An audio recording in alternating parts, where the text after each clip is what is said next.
હવે મૂળ મુદ્દો એ છે, આજે સમજવા જેવી ખાલી એક વાત લોકોના ધ્યાને મૂકવી છે. આમ તો રાજકારણમાં હોય એને સાચું ન બોલાય એવી પ્રથા છે, એવો ધારો બનાવી દીધો છે બધી પાર્ટીઓ અને બધા નેતાઓ ભેગા મળીને. પણ છતાંય હું જરાક સાચું બોલવાની કાયમ આગ્રહ રાખું છું, કોશિશ કરું છું. ગુજરાત હોય કે રાજ્ય હોય, આપણે એક વસ્તુ સમજીએ કે ગમે ત્યારે કોઈ પણ ઘટના બને, દુર્ઘટના બને કે ઘટના બને, જેમાં બેન દીકરીનો પ્રશ્ન બને કે કોઈ ગંભીર ખૂનની ઘટના બને, કોઈ બળાત્કારની ઘટના બને, કોઈ જગ્યાએ કંઈક એવી ઘટના બની જાય કે જે બહુ આમ ચકચારી ઘટના હોય, કોઈ હાદસો બની ગયો ને એમાં 10 લોકોના મૃત્યુ થઈ ગયા. ઘટના જ્યારે બને ત્યારે એ ઘટનાના પક્ષકારો કેટલા, એ ઘટના સાથે સંકળાયેલ પક્ષ કેટલા, પક્ષ એટલે એના સ્ટેક હોલ્ડર. કોઈ ઘટના બને એટલે એ ઘટનાના 4 થી 5 પક્ષો હોય. એક ભોગ બનનાર પક્ષ કે જેના ઘરની અંદર ઘટના બની હોય, એ ભોગ બનનાર પક્ષ, એ ઘટનાનો પહેલો પક્ષ છે. બીજો પક્ષ છે સમાજ આખો, ઇન જનરલ તમામ જ્ઞાતિ. ધારો કે કોઈ દીકરીનું સરઘસ નીકળ્યું તો એ દીકરી અને એના પપ્પા કે એના મમ્મી, એ ઘટનાનો પહેલો પક્ષ છે. આખો સમાજ કે જેણે આ ઘટનાને પોતાની નજરે નિહાળી, એ બીજો પક્ષ છે. સરકારમાં રહેલા લોકો છે એ ત્રીજો પક્ષ છે. સરકારમાં જેટલા પણ લોકો બેઠા હોય છે ચૂંટણી જીતીને, એ ત્રીજો પક્ષ છે. જે લોકો સરકારની વિરુદ્ધમાં કામ કરે છે, આઈડિયોલોજીકલી, રાજકીય અને સામાજિક રીતે સરકારની નીતિ અને નિર્ણયોની વિરુદ્ધમાં છે, એ ચોથો પક્ષ છે. પાંચમો પક્ષ સરકારી તંત્ર છે, અધિકારી ફધિકારી ને એ બધા. અને છઠ્ઠો પક્ષ મીડિયા છે. એટલે કે ગુજરાતમાં કોઈ પણ ઘટના બને, હતભાગી, દુર્ભાગ્યપૂર્ણ, અકસ્માતની, મોતની, ખૂનની, લૂંટની, બળાત્કારની, એ ઘટના સાથે 5 પક્ષ, 5 વ્યક્તિઓ સીધી રીતે જોડાયેલા છે. એને તમે અલગ નહીં કરી શકો. પહેલો પક્ષ કે જે ભોગ બનનાર છે પોતે, બીજો પક્ષ આખો સમાજ કે જે આ ઘટનાને નજરે નિહાળે છે, ત્રીજો પક્ષ કે જેણે ઘટનામાં નિર્ણય અને ન્યાય કરવાની જવાબદારી છે, સત્તા પક્ષ, ચોથો પક્ષ છે કે ન્યાય નિર્ણય ન થાય તો એનો વિરોધ કરનાર વિરોધ પક્ષ, પાંચમો પક્ષ સરકારી તંત્ર અને છઠ્ઠો પક્ષ મીડિયા. દોસ્તો, ઘટના કોઈ પણ હોય, 6 પક્ષકારો એક ઘટના સાથે સંકળાયેલા હોય છે.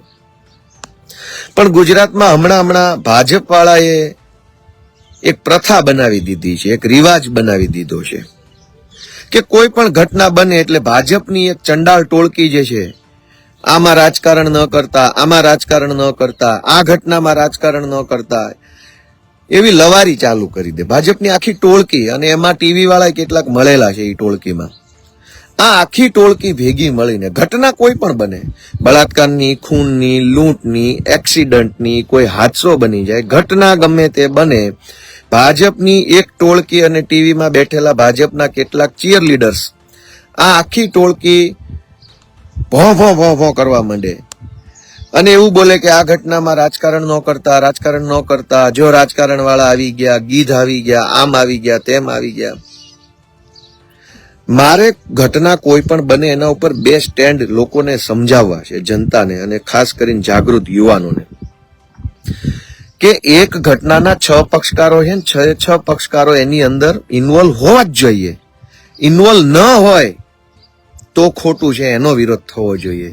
ઇન્વોલ્વ થાય એનો વિરોધ ન થવો જોઈએ. જ્યારે આ ભાજપની ટોળકી આ ઘટનામાં રાજકારણ ન કરતા એવું ભોંકવાનું ચાલુ કરે છે, ભાજપની આખી ટોળકી, ત્યારે મારે સમજાવવું છે બધાને, રિક્વેસ્ટ સાથે, જનતાને, યુવા દોસ્તોને, કે શું કામ રાજકારણ ઇન્વોલ્વ થવું જોઈએ. જેમ કે કોઈ બળાત્કારની ઘટના બને છે કોઈ દૂર નાના એવા ગામડામાં કોઈ ગરીબ પરિવાર સાથે, તો સૌથી પહેલા તો 6 પક્ષકારો પૈકી સત્તામાં બેઠેલો પક્ષ દબાવવાની કોશિશ કરે છે. મીડિયામાં તો ચીયર લીડર્સ છે ભાજપના કેટલાક લોકો, એટલે એમને રસ નથી હોતો ઘટના લોકો સમક્ષ આવે એના માટે.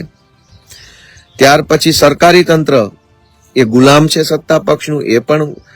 તો 6 માંથી 3 પક્ષ જે શક્તિશાળી પક્ષ છે એ 3 પક્ષકારો 3 વ્યક્તિઓ તો નીકળી જાય છે ઘટનામાંથી. 3 કયા વધે છે? આખો સમાજ, ભોગ બનનાર પોતે અને વિરોધ પક્ષ. કોઈ ઘટના બને છે એના 6 પક્ષકારોમાંથી 3 મજબૂત પક્ષકારો, 3 મજબૂત વ્યક્તિ નીકળી જાય છે. 3 માંથી 2 વધે છે આખો સમાજ, જે ક્યારેય બોલતો નથી, અને એક ભોગ બનનાર, જે બોલી શકે એમ નથી. તો કયો પક્ષકાર, કયો વ્યક્તિ વધ્યો કે જે હવે ન્યાય અને નીતિની અને કાર્યવાહીની માંગણી કરે? એ વધ્યો વિરોધ પક્ષ.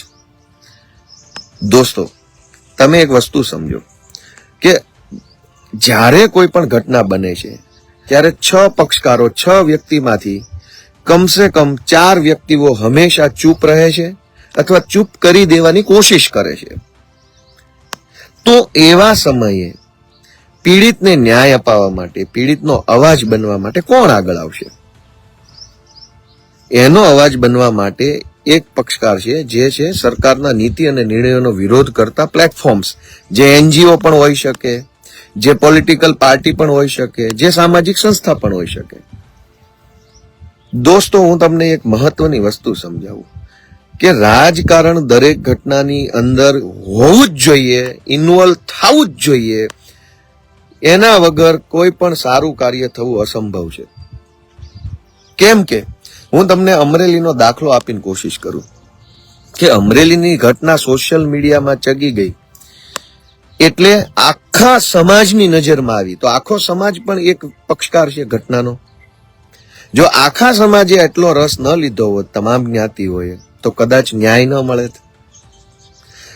તો બીજી વાત કે રાજકારણના લોકો ઇન્વોલ્વ ન થાય તો સરકારી તંત્ર, સરકારના માણસો અને ભાજપના માણસો ભોગ બનનારના પરિવારને દબાવે, ડરાવે, ધમકાવે, ગુમરાહ કરે, લોભ લાલચ આપે, તમે આમ નહીં કરો તો આમ થઈ જશે, એવી ધમકીઓ મારવા માંડે. તો એવા સમયે ભોગ બનનાર પરિવારને હિંમત, આશ્વાસન અને મદદ કોણ પૂરી પાડે? ઘણી વખત બળાત્કારની ઘટના બને તો એનો જે પીડિત પરિવાર હોય, દીકરીનો પરિવાર, એને ભાજપના માણસો હાઈજેક કરે અને ડરાવે, ધમકાવે કે જો પછી આપ વાળા આવશે તો આમ થઈ જશે, કોંગ્રેસ વાળા આવશે તો આમ થઈ જશે, તમે શાંતિ રાખો, અમે તમારી સાથે છીએ, સરકાર તમારી સાથે છે, મુખ્યમંત્રી સાથે છે. આવા બધા ફાલતુ આશ્વાસનો આપી પીડિત પરિવાર હોય, દુખી પરિવાર હોય, એને ભોળવી જાય, છેતરી જાય. અને જેના ઘરે આ ઘટના બની હોય ને, એ માણસ એટલો બધો નાનો માણસ હોય કે એને આખી ઘટના સમજવામાં પણ 4-6 મહિના લાગે છે. મારો કાયમનો અનુભવ છે. ગોપાલભાઈ ઇટાલિયા સાથે કોઈ ઘટના બને તો મને 1 સેકન્ડના 20માં 50માં ભાગની અંદર ખબર પડી જાય કે શું બન્યું છે અને આગળ શું થશે. પણ જેણે પોતાના જીવનની અંદર ક્યારેય કોર્ટ કચેરી પોલીસને જોઈ નથી, જેણે ક્યારે કોઈ ગંભીર ઘટનાનો સામનો નથી કર્યો, એના પરિવારમાં જીવનમાં પહેલી વખત કોઈ ગંભીર ઘટના બને તો એ નાનો માણસ એટલો બધો અવાક થઈ જાય, એટલો બધો આઘાતમાં હોય છે કે વિચારી જ નથી શકતા. મહિનાઓ લાગે છે એને સમજવામાં કે શું ઘટના બની, અમારો શું ફોલ્ટ હતો, કઈ પાર્ટી વાળાની કઈ ભૂમિકા હતી, આગેવાનોએ સાચું કર્યું, ખોટું કર્યું, આ બધું સમજવામાં મહિનાઓ લાગે છે. દિવસ નથી બોલતો હું. તો જ્યારે એક નાના માણસના ઘરે કોઈ પણ ઘટના બને, એ માણસ નથી વિચારી શકતો, કશું નહીં વિચારી શકતો, અટવાઈ જાય, મૂંઝાઈ જાય, શૂન્ય મનસ્ક થઈ જાય, એના મગજમાંથી વિચારો ખાલી થઈ જાય ને માત્ર માણસ આઘાતમાં હોય છે. એવા સમયે એને સાચો ટેકો કોણ પૂરો પાડે? રાજકારણમાં હોય એ લોકો, મારી જેવા, બીજા જેવા, ત્રીજા જેવા, કે જેનું મગજ કામ કરતું હોય, આઘાતની અંદર સરી જાય અને મગજ લોક ન થયેલું હોય, પણ એ માણસનું મગજ સ્થિર બુદ્ધિથી હાલતું હોય, એવો માણસ સપોર્ટમાં આવે તો પેલો પીડિત પરિવાર છે એના માટે ન્યાય થઈ શકે. મારે દોસ્તો એટલું કહેવું છે કે કોઈ પણ ઘટનામાં રાજકારણ થવું જ જોઈએ. ઘટના બને એટલે ઈ ઘટનાની આસપાસમાં જેટલા ડાયા માણસો હોય, ઈ ગામમાં જે ડાયા માણસો હોય, ઈ કુટુંબમાં જે ડાયા માણસો હોય, એને સામે ચાલીને ફોન કરીને તાત્કાલિક વિરોધ પક્ષના માણસોને બોલાવવા જોઈએ. હવે રાજકારણીય કોઈ ઘટનામાં ઇન્વોલ્વ થાય તો શું થાય એને સમજીએ કે જ્યાં સુધી નેતા નથી આવતા ત્યાં સુધી મીડિયા નથી આવતું, ત્યાં સુધી ઘટના લોકો સુધી પહોંચતી નથી. એવી અનેક ઘટનાઓ આવી બીજી બની જાય છે. ગામડાઓની અંદર લુખ્ખા અસામાજિક તત્વો બેન દીકરીની છેડતી કરતા હોય છે, પછી ડરના માર્યો માણસ કોઈને નથી કહેતો ને એ ઘટના ઇતિહાસમાં ધરબાઈ જાય. એવું હજારો વખત બન્યું છે. આપણે બધા જાણીએ જ છીએ કે એક નિર્દોષ બેન દીકરીને ગામનો કોઈ લુખેશ હેરાન કરતો હોય, વર્ષો સુધી હેરાન કરે, પણ દીકરીનો બાપ ડરે એટલે કશું ન બોલે. વર્ષો સુધી આવું ચાલે. અંતે દીકરીના લગ્ન બગ્ન થઈને બીજા સિટીમાં જાય તો અલગ વાત છે, બાકી આ ઘટના હાલતી હોય પણ કોઈ બોલે નહીં. તો એવી જ સમયે એની કોઈ નોંધ આખા ગુજરાતમાં, સમાજમાં, કુટુંબમાં ન લેવાય. પણ ધારો કે એ ઘટના બનીને કોઈએ ગોપાલભાઈ ઇટાલિયાને ફોન કર્યો ને ગોપાલભાઈ ગામમાં જઈને બેઠા, તો ગોપાલભાઈના જવાથી શું થશે? આખા ગુજરાતને ખબર પડશે કે ફલાણા તાલુકાના ફલાણા ગામમાં એક દીકરીને ફલાણો લુખ્ખો આવી રીતે હેરાન કરે છે. તો ઘણી વખત નેતા છે એ તમારી વાત હજારો લોકો સુધી પહોંચાડવાનું માધ્યમ બનતા હોય છે, કેમ કે નેતાની પાછળ મીડિયા હોય, નેતાની પાસે સોશિયલ મીડિયાની તાકાત હોય, નેતાની પાસે પાર્ટીની વિશાળ ટીમ હોય. તો નેતા ધારે એવી રીતે ટીમને કામે લગાડી શકે, નેતા પોલીસ હારે વાત કરી શકે, નેતા અધિકારીઓ ખોટું કરતા હોય તો અધિકારીઓને પણ કડક શબ્દોમાં કહી શકે, નેતા છે એ ગુજરાત સુધી અવાજ પહોંચાડી શકે, પીડિત પરિવારને સરકારી તંત્ર દબાવતું હોય તો એને પણ નેતા ઠીક કરી શકે. તો એક નેતા જ્યારે કોઈ ઘટનામાં આવે છે ત્યારે એનાથી સમાજનો ફાયદો થાય છે. તો ઘણી મોટા ભાગે જ્યારે ઘટના બને એટલે ભાજપની એક ચંડાળ ચોકડી, એક ટોળકી છે, એ લુખેશ છે, એ લુખી ટોળકી છે. ભાજપમાંથી કોન્ટ્રાક્ટો અને સરકારી ટેન્ડરો લઈને રોકડી કરી અને ભારત માતાની જય બોલવા વાળી હલકટ ટોળકી છે. આ ટોળકી જ્યારે ઘટના બને એટલે ટીવીમાં આવીને આમાં રાજકારણ ન કરશો, આમાં રાજકારણ ન કરશો. પણ રાજકારણ ત્યારે કહેવાય કે જ્યારે હું કોઈ ઘટના બની હોય એ ઘટનાની માથે ઉભો રહીને મત માંગતો હોઉં. કોઈ દીકરી ઉપર બળાત્કાર થયો હોય એના ઘરે જઈને ઉભો રહીને ત્યાં હું અમારી પાર્ટી માટે મત માંગુ કે જો અહીંયા આવું થયું છે માટે અમને મત આપો, તો એ હલકાઈ છે, એ રાજકારણ છે અને નીચતા છે. પણ કોઈ જગ્યાએ બળાત્કાર કે દીકરીનું સરઘસ થયું હોય એ ઘરે ઉભો રહીને હું ન્યાય આપો એવી માંગણી કરું તો એ રાજકારણ નથી, એ હલકાઈ નથી, એ જવાબદારી છે. પણ જ્યારે ઘટના બને ત્યારે સરકારી તંત્ર જો પોતાની જવાબદારી સમજીને, સરકારી તંત્ર પોતાની ફરજ સમજીને, સરકારી તંત્ર કાયદાના માધ્યમથી જે થવું જોઈએ એ કરીને દીકરીને, દીકરાને, પુરુષને, વડીલને ન્યાય અપાવી દેતું હોય તો અમારે બોલવાની જ ક્યાં જરૂર છે? અમારે શું કામ બોલવું પડે? ન્યાય નથી મળતો એટલે તો બોલવું પડે છે. બોલીએ તો ભાજપની લુખી ટોળકી છે એ ટોળકી એમ કે આમાં રાજકારણ ન કરતા, આમાં રાજકારણ ન કરતા. તો તમે રાજકારણ કરો, ન્યાય અપાવો, ફાંસીએ ચડાવો આરોપીઓને. મિત્રો, રાજકારણ કોને કહેવાય? કે દુર્ઘટના કે ઘટના બની હોય ત્યાં જઈને કોઈ એમ બોલે કે મને મત આપો, હું ન્યાય અપાઈ દઈશ, તો એ રાજકારણ છે. પણ ત્યાં જઈને કોઈ પણ માણસ એમ બોલે કે આ દીકરીને, આ ભાઈને ન્યાય આપો, આ ભાઈ સાથે અન્યાય થયો છે, આ ભાઈને ન્યાય આપો, તો એ રાજકારણ નથી, એ તો સામાજિક જવાબદારી છે. એમાં રાજકારણ ક્યાં આવ્યું? જેના ઘરમાં દુઃખ આવ્યું છે, જેના ઘરમાં પીડા આવી છે એના માટે ન્યાય માંગવો એ રાજકારણ કેવી રીતે છે? અને જ્યાં સુધી રાજકારણ આવતું નથી ત્યાં સુધી પોલીસની આંખો કે કાન ખુલતા નથી, ત્યાં સુધી મીડિયાની આંખો કે કાન ખુલતા નથી, સરકારી તંત્રની આંખો કે કાન ખુલતા નથી. એ તો કોઈક રાજકીય રીતે ફેમસ માણસ જયારે આવે છે ત્યારે તો બધા દોડતા થાય છે, બાકી તો પાડાની જેમ આલોટતા હોય છે સરકારી ઓફિસોમાં અને પોતાની પાર્ટીની ઓફિસોમાં. ભાજપના નેતાઓ અને સરકારી માણસો પાડાની જેમ આલોટે, એને ક્યાં કઈ પડી છે? આ તો બીજી પાર્ટી વાળા આવે, મુદ્દો બનાવે, લોકો સુધી પહોંચાડે, પછી તો એની આંખ કાન ને બધું ખુલે છે. ત્યાં સુધી તો કઈ ફરક નથી પડતો. તો ભાજપના નેતાઓને કે સરકારી તંત્રને ફરક નથી પડતો એટલે એને સક્રિય કરવા માટે તો બધા અમે આવતા હોઈએ છીએ. પણ ભાજપની એક લુખી ટોળકી છે, હાવ લુખેશ. ભાજપના નામે સરકારી કોન્ટ્રાક્ટો લેવા, કોન્ટ્રાક્ટ બેઝની સરકારી નોકરીઓમાં પણ હાથ મારવો, કરોડો રૂપિયા ભાજપના નામે કમાઈ ખાવાના સરકારીમાંથી, અને પછી ગામને સલાહ આપવાની દુકાન ખોલી છે. એમાં ટીવીના કેટલાક ચીયર લીડર્સ પણ સામેલ છે. ટીવી વાળા કઈ ઓછા લાકડે બળે એવા નથી, એમની આમાં ઇક્વલ ભૂમિકા છે. ગુજરાતની એક માસૂમ દીકરીનું સરઘસ કાઢવામાં આવ્યું.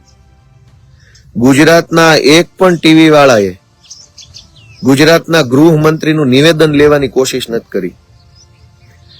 ટીવીની કઈ ઓછી ખરાબ ભૂમિકા નથી આમાં. ટીવી વાળાને આ 10 દિવસ સુધી હજુ એમ નથી લાગતું ગૃહમંત્રીને નિવેદન આપવા માટે મજબૂર કરવા. આમ તો બહુ બોલ બચ્ચન કરતા હોય છે ભાઈ. માઇક હાથમાં આવ્યું નથી કે ધનુર ઉપડી જાય છે ભાષણ કરવાનું. સરઘસ તો નીકળશે જ. પોલીસને દંડો આપ્યો છે, દંડાનો ઉપયોગ કરો, આમ કરો. ફાંકા ફોજદારીનો માસ્ટર માઇન્ડ છે. દીકરીનું સરઘસ કાઢ્યું, એમાં ગૃહમંત્રીનું સિંગલ નિવેદન નથી. એ ગૃહમંત્રીની તો ભૂલ છે જ છે, પણ ટીવી વાળાએ કોઈ એવી કોશિશ ન કરી કે ગૃહમંત્રીને મજબૂર કરીએ નિવેદન આપવા માટે. કેમ ભાઈ? અને ભાજપની 4 પૈસાની જે કઈ ટોળકી છે, ટોળકીને રોજ રાતે ટીવીમાં બેસાડીને બોલ બચ્ચન વેડા ચાલુ કર્યા. ભાઈ, ગુજરાતની જનતા ભાજપની ટોળકીનું નિવેદન સાંભળવા નથી માંગતી. અમે ટોળકીને મત નથી આપ્યા. જનતાએ ગૃહમંત્રીને મત આપ્યા છે. ગૃહમંત્રીનો જવાબ સાંભળવા માંગે છે કે સરઘસ નીકળ્યું એમાં ગૃહમંત્રી શું કહેવા માંગે છે. એના બદલે શું થાય? રોજ રાત્રે ટીવીમાં ભાજપની લુખી ટોળકી રાત્રે બેઠી હોય અને એવો બકવાસ કરે, ભૂંડ ભોંકતું હોય એવો બકવાસ ચાલુ કરે. રોજ રાતે ભાજપની ટોળકી ટીવીમાં આવે. ટોળકીનો જવાબ સાંભળવાનો છે, ગૃહમંત્રીનો સાંભળવાનો છે. ગુજરાતની અંદર કોઈ ઘટના બને તો એના સીધા જવાબદાર કોણ? ગૃહમંત્રી કે ટીવીમાં આવતી ભાજપની ટોળકી? તો ટીવી વાળાને એટલી ખબર નથી, અથવા ટીવી વાળાની એટલી ગંભીરતા નથી, ટીવી વાળાની પડી નથી કે ટોળકીને નહીં ગૃહમંત્રીને સવાલ કરીએ કે બોલ ભાઈ, આ તારી પોલીસે સરઘસ કાઢ્યું છે એ બાબતે શું કહેવું છે? આ તારી ટોળકી. તો ટીવી વાળા ટોળકીને પ્રશ્ન પૂછે છે. હવે ટોળકી શું છે? ટોળકી નથી ધારાસભ્ય, નથી કોઈ પાર્ટીના પ્રદેશ પ્રમુખ, કે નથી કોઈ એવી સિરિયસ જગ્યા ઉપર એનો હોદ્દો કે એની જવાબદારી નક્કી થાય. બિલકુલ બેજવાબદાર ટોળકી ટીવીમાં આવે ભાજપની. નામ નથી લેવા, વળી ફેમસ થઈ જશે. આપણે શું કામ એના નામ લેવા? પણ તમે ઓળખો છો કે આખી એક ભાજપની ચંડાળ ટોળકી છે જે ગાંધીનગર, અમદાવાદમાં ફરે છે. ભાજપના નેતાઓના પગલુછણિયાની જેમ આગળ પાછળ ફરે. એટલે કોઈને પેટ્રોલ પંપ મળેલો છે, કોઈને કોન્ટ્રાક્ટ બેઝની નોકરીઓ મળેલી છે, કોઈને કંઈક રોડ રસ્તાના ટેન્ડરો મળેલા છે. એમાંથી એ બધી ટોળકી કમાય છે. રોજ રાત્રે ભાજપ ટીવીમાં આવી અને ભૂંડ ભોંકતું હોય એમ ભોં ભોં ભોં કર્યા કરે છે. અમરેલીની સરઘસની ઘટના બની. એ ઘટનામાં ગુજરાતના બોલકા ગૃહમંત્રીએ એક પણ નિવેદન કેમ ન આપ્યું? સિંગલ નિવેદન નહીં, 0 નિવેદન. સાચું છે, ખોટું છે, ભૂલ થઈ છે, નથી થઈ, કાયદા પ્રમાણે છે, કાયદા પ્રમાણે નથી, કોઈ જવાબ નહીં ગૃહમંત્રીનો. અને આખા ટીવી વાળા ઓલી ટોળકીને બધું પૂછપૂછ કરે. તે અમારે શું ટોળકી પાસે જવાબ માંગવાનો? કઈ ઘટના બને તો ટોળકીની શું જવાબદારી? ગુજરાતમાં ભાજપની જે ટોળકી છે એને શું પૂછવાનું? તો ગુજરાતની જનતાને પણ મારે એટલું વિનંતી કરવી છે કે ટીવી જોવો છો તો ટીવી વાળાને પૂછો કે ભાઈ, ગૃહમંત્રીને બેસાડ 8:30 ની ડિબેટમાં, ટોળકીને નહીં. ટોળકીના જવાબ આપણે સાંભળવાના છે. તો અવડી મોટી સરકારને શું કરવાની? એસપી ને કોઈ ટીવી વાળો પૂછે નહીં. આખી મોટી ઘટનામાં એસપી નું નિવેદન કેમ 10 વખત ન લેવામાં આવ્યું? એસપી ને કોઈએ, અમરેલીના એસપી ને કોઈએ પૂછ્યું નહીં કે જે દીકરી તમને 2 દિવસ પહેલા આરોપી લાગતી હતી, 2 દિવસ પહેલા રાત્રે 12 વાગે તમે જેને એરેસ્ટ કરી ગયા હતા, જે દીકરી તમને મોટી આતંકવાદી જેવું લાગતું હતું, અડધી રાતે એરેસ્ટ કરવી પડે, એ જ દીકરી પાછી હવે 2 દિવસ પછી તમને કેમ એવું લાગવા માંડ્યું કે આની ઉપર પુરાવા નથી, આનું એફઆઈઆર માંથી નામ કાઢી નાખવું? તો ગુજરાતમાં કોઈએ પૂછ્યું નહીં એસપી ને કે બોલ ભાઈ, જવાબ આપ. જવાબ તો આપવો જ પડશે તારે. આવી રીતે તમે સરઘસ કાઢીને પછી છટકી જાય એમ નહીં હાલે, જવાબ આપવો પડશે. તો કોઈએ નો એસપી ને પૂછ્યું, નો ગૃહમંત્રીને પૂછ્યું, નો ભાજપનો જે ધારાસભ્ય છે જેને આ કાંડ કરાવ્યો, કૌશિક વેકરિયા, એને કોઈએ કઈ ન પૂછ્યું. બસ ઓલી ભાજપની લુખી ટોળકી છે એ ચારો તરફ ટીવીમાં રોજ દેખાતી હતી. અને એમાં અડધા એવા હતા જેને અંદરની ચડ્ડી ભાજપની પહેરી હતી, બુસ્કોટ સમાજનો પહેર્યો હતો. એટલે ઉપરથી આમ આગેથી જોવો ને તો એમ લાગે કે આ તો આપણા સમાજનો માણસ છે. ઓહો, આ તો સમાજ, પણ આમ શર્ટ ને પેન્ટ કાઢો, ચડ્ડી ભાજપની હોય. એવાય કેટલા આટા મારતા હતા એમાં.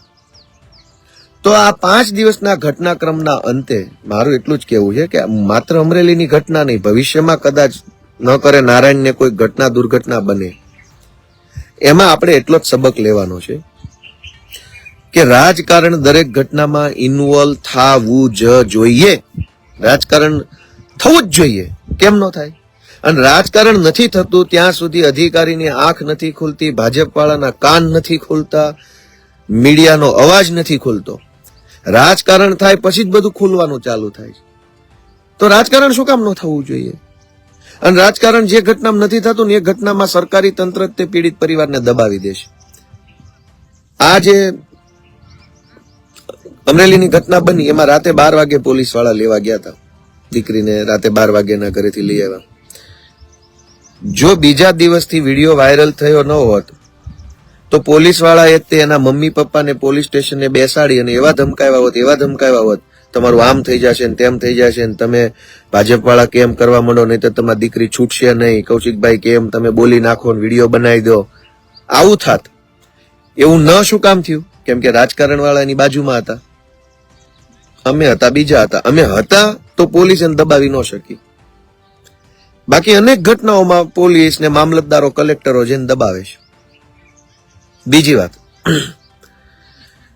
કે કોઈ પણ ઘટના જયારે સમાજમાં બને છે, એક્સિડન્ટની બને કે કઈ મોટી જાનહાનિ થઈ જાય કે કઈ પણ ઘટના બીજી બની જાય, પછી ભાજપના લોકો અને સરકારી માણસો છે ને એ પીડિત પરિવારને અને એની આજુબાજુમાં સંકળાયેલા લોકોને વિચિત્ર રીતે દબાવવાની કોશિશ કરે. કેવી રીતે? કે તમે આમાં છે ને અમે કેવી એમ કરજો એટલે તમને જલ્દી અમે જામીન અપાઈ દઈશું, અમે તમારું ચાર્જશીટ કરી નાખીશું, તમે આમાં જરાક આ સાહેબની ફેવર કરો નહીતર તમને આમ તકલીફ પડશે, નહીતર તમને જામીન નહીં મળે, નહીતર તમારી ઉપર પાસા થઈ જશે, તમારી ઉપર 338ની કલમ લાગી જશે, તમારી ઉપર 258 લાગી જશે, તમારી ઉપર આમ થઈ જશે. આવું બધું ડરાવવાનું ચાલુ કરે. પછી ઓલો જે માણસ હોય જેના ઘરે આ ઘટના બની હોય એની પેઢીઓમાં પહેલી વાર આટલી ગંભીર ઘટના એ માણસે જોઈ હોય, એટલે એ માણસ બચારો કઈ વિચારી જ ન શકતો હોય, કશું ન વિચારી શકતો એ માણસ આઘાતમાં હોય.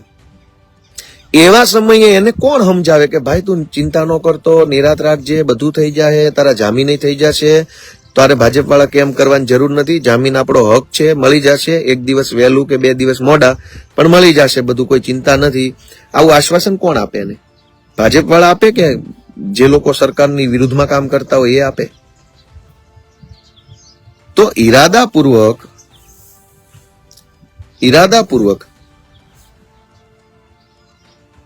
ભોગ બનનારને ન્યાય ન મળે એટલા માટે ભાજપની ટોળકી, એક ચંડાળ ટોળકી છે, સાદી ટોળકી હોય તો હજી એની દવા દારૂ થાય.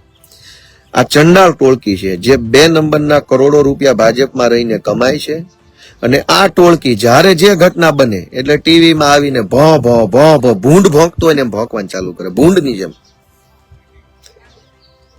તો રાજકારણ દોસ્તો દરેક ઘટનામાં એટલા માટે જરૂરી છે કે પીડિત પરિવારને ગુંડાઓ દબાવે નહીં, પીડિત પરિવારને પોલીસ દબાવે નહીં, પીડિત પરિવારને સત્તા પક્ષ દબાવે નહીં, પીડિત પરિવારને ગુનેગારો દબાવે નહીં. એટલા માટે દરેક ઘટનામાં રાજકારણ 1000% જરૂરી છે. નહીતર તો ફીંડલું વળી જાય. તમે જોવો જે ઘટનામાં રાજકારણ નથી થયું એ ઘટનામાં ક્યાં ન્યાયની મોટી ક્રાંતિ નીકળી ગઈ છે.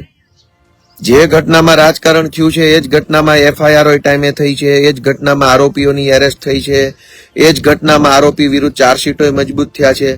જે ઘટનામાં બિલકુલ હોબાળો નથી થયો, જે ઘટનામાં બિલકુલ રાજકારણ નથી થયું, એ ઘટનામાં આજની તારીખમાં ન્યાય નથી મળતો, એ ઘટનામાં FIR નથી થતી.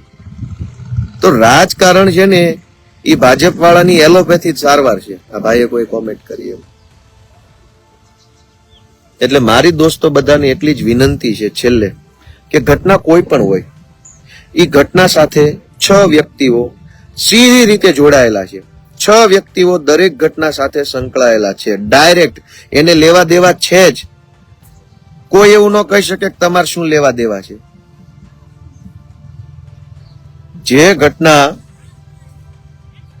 બને, બળાત્કાર, લૂંટ, ચોરી, ધાડ, અકસ્માત, એની સાથે સીધી રીતે 6 વ્યક્તિ જોડાયેલા છે. 6 વ્યક્તિમાં પહેલો વ્યક્તિ જેના ઘરે આ ઘટના બની હોય, જે ભોગ બન્યો હોય, જેનું મૃત્યુ થયું હોય, જેની સાથે ખોટું થયું હોય, જેની સાથે અત્યાચાર થયો હોય, એ વ્યક્તિ એ ઘટનાનો પહેલો પક્ષકાર, પહેલો વ્યક્તિ છે. બીજો વ્યક્તિ આખો સમાજ કે જેને ખબર પડી કે કોઈ ગામમાં ખૂન થયું, કોઈ ગામમાં બળાત્કાર, લૂંટધાડ થઈ છે, એવી આખા સમાજને, નાગરિકોને તમામને ખબર પડી, એ બીજો પક્ષ, બીજા વ્યક્તિ છે.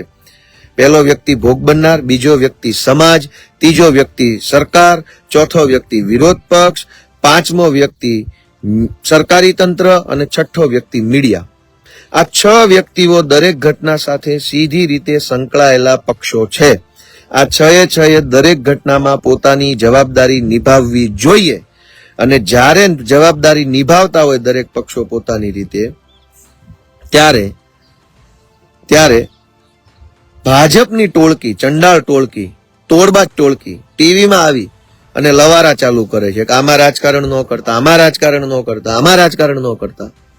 પણ ભાજપે મૂકેલો એસપી રાજકારણ કરતો હોય તો તમે જુઓ કે વિરોધ પક્ષ આવીને 2 શબ્દો ન્યાય માટે બોલશે તો રાજકારણ છે, પણ જે એસપી બંધારણીય હોદ્દા ઉપર બેઠો છે એ એસપી ભાજપ વાળાના કહેવાથી ખોટા ધંધા કરશે તો રાજકારણ નથી. જે એસપી એ ભાજપના કહેવાથી અડધી રાત્રે દીકરીની ધરપકડ કરી, વળી ભાજપના કહેવાથી દીકરીના રિમાન્ડ મેળવ્યા, વળી ભાજપના કહેવાથી દીકરીનું સરઘસ કાઢ્યું, વળી ભાજપના કહેવાથી પાછો કેસ પાછો ખેંચી લીધો અને વળી ભાજપના કહેવાથી કોર્ટમાં પોઝિટિવ એફિડેવિટ આપ્યું, જામીન મળી ગયા. તો રાજકારણ કોણે કર્યું?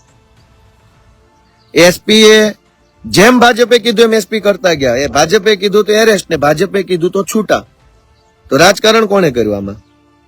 તો દરેક ઘટનામાં આવું હોય છે. એટલે દોસ્તો છેલ્લી વાત કરી અને હું આ મારી વાત પૂરી કરું છું કે જ્યારે પણ જે પણ ગામમાં, જે તાલુકામાં, જે જ્ઞાતિમાં જે ઘટના બને, ડાયા માણસોને મારી એટલી વિનંતી છે, બુદ્ધિશાળી માણસોને મારી એટલી વિનંતી છે કે ભૂલ્યા વગર વિરોધ પક્ષના કે કોઈ પણ પક્ષના રાજકારણીયા તાત્કાલિક ઈ ઘટના સ્થળે બોલાવી લેવા અને એને કેવું તમારા થાય ને એટલું રાજકારણ આમાં કરો.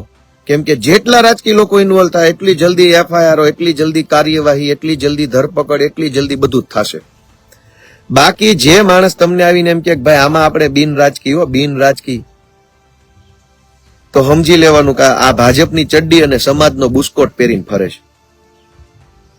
ચડ્ડી અંદર ભાજપની પહેરે, ઉપર બુસ્કોટ સમાજનો પહેરે, એટલે કોઈને ખબર ન પડે કે છે કેવો. આપણે તો આગેથી જોયું તો આપણા સમાજનો બુસ્કોટ પહેર્યો એટલે આપણને એમ લાગે કે આપણા સમાજનો છે. લુગડા કાઢો ને તો હેઠે ચડ્ડી પાછી ભાજપની પહેરી હોય, પાયસા વાળી.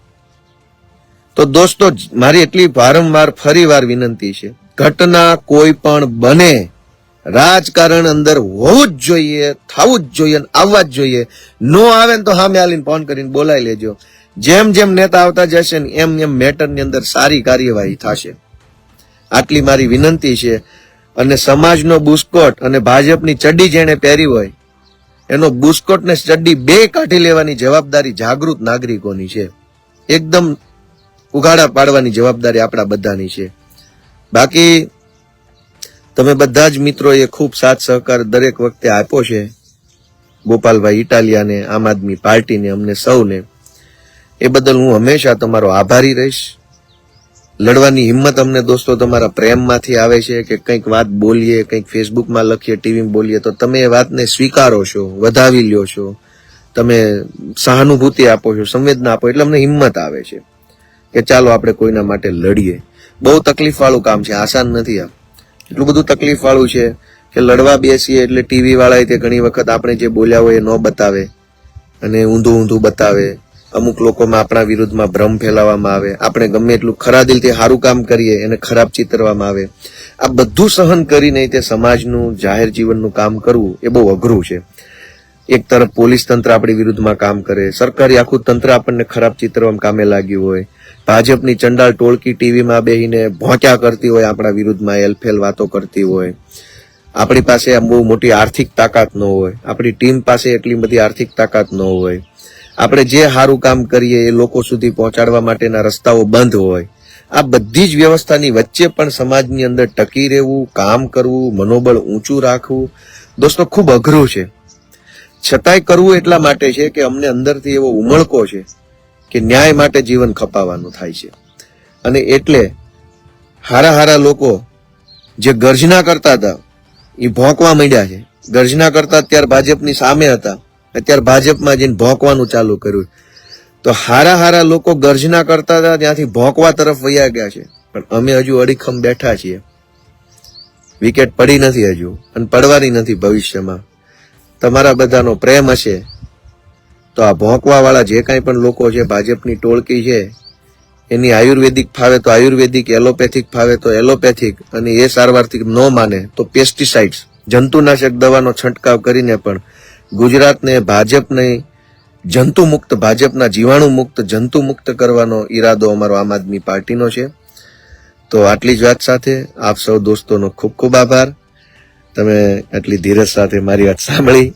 બધાને પ્રણામ. મારી કાંઈ ભૂલચૂક થઈ હોય ભૂતકાળમાં કે હમણાં કે ક્યારેય મારા વર્તનથી, વાણીથી કે વ્યવહારથી, તો હું સૌની માફી માંગુ છું, સૌની ક્ષમા યાચું છું. ઈરાદાપૂર્વક હું કોઈ કામ ભૂલ કરતો નથી, પણ જાણતા અજાણતા કંઈ થયું હશે તો હું તમારા બધાનો નાનો ભાઈ છું, દીકરો છું. તમારો પ્રેમ આપતા રહેજો, અને આપણે સૌ ગુજરાતને જંતુનાશક દવા છાંટી ભાજપના જીવાણુથી મુક્ત કરીએ એવી શુભેચ્છા સાથે જય જય ગરવી ગુજરાત.